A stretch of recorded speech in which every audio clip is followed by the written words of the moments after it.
देऊळगाव राजा पालिकेवर महिलांचा हंडा मोर्चा. पाणी प्रश्नावरून नगराध्यक्षांच्या दालनात फुटल्या घागरी.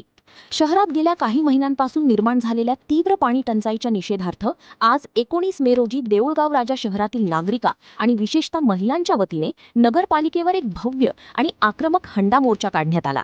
गेल्या 15 ते 20 दिवसांआड होणाऱ्या अपुऱ्या पाणी पुरवठ्यामुळे त्रस्त झालेल्या महिलांनी आज थेट नगराध्यक्षांच्या दालनात घुसून घागरी फोडत प्रशासनाचा तीव्र निषेध केला.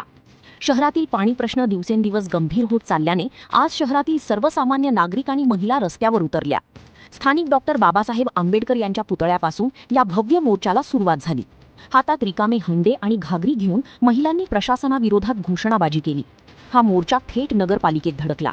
महिलांचा संताप इतका तीव्र होता की त्यांनी थेट नगराध्यक्षांच्या दालनात प्रवेश करून लोकप्रतिनिधींसमोरच अक्षरशः घागरी फोडून आपला रोष व्यक्त केला. या आंदोलनामध्ये शहरातील सर्वपक्षीय नेत्यांनी आणि कार्यकर्त्यांनी मोठ्या संख्येने हजेरी लावली होती. आंदोलकांनी पालिकेच्या ढिसाळ कारभाराचा आणि नवनिर्वाचित नगराध्यक्षांचा तीव्र शब्दात निषेध केला.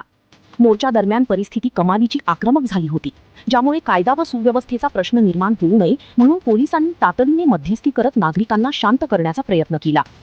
आंदोलनाचा वाढता दबाव पाहून नगराध्यक्ष माधुरी शिपणे, उपनगराध्यक्ष वनिता भुतडा आणि मुख्याधिकारी अरुण मोकळ यांनी आंदोलकांशी चर्चा केली. शहरातील मुख्य पाईपलाईनला असलेले लिकेज आणि तांत्रिक अडचणी येत्या 8 दिवसांत दुरुस्त करून नागरिकांना दर 4 दिवसांआड पाणी पुरवठा करण्याचे तोंडी आश्वासन प्रशासनाच्या वतीने देण्यात आले.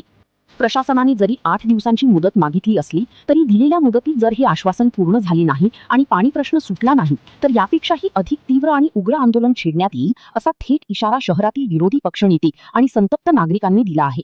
त्यामुळे आता देऊळगाव राजाचा पाण्याचा प्रश्न नेमका कधी सुटतो याकडे सर्वांचे लक्ष लागले आहे.